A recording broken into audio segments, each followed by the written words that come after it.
জাহাঙ্গীরনগর বিশ্ববিদ্যালয়ের অফিস সম্পাদক এবং নির্বাচিত জিএস জনাব মাজহারুল ইসলাম বক্তব্য নিয়ে আসছেন।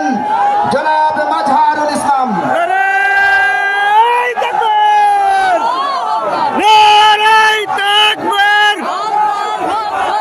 ইসলামী ছাত্র শিবির জিন্দাবাদ জিন্দাবাদ।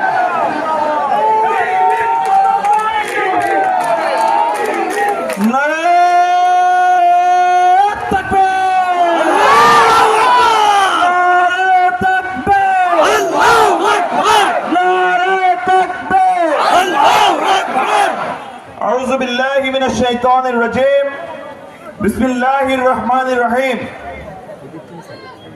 খুলনা 5 আসনের ডুমুরিয়া ফুলতলাবাসী আজকের এই ছাত্র গণজমায়েতে উপস্থিত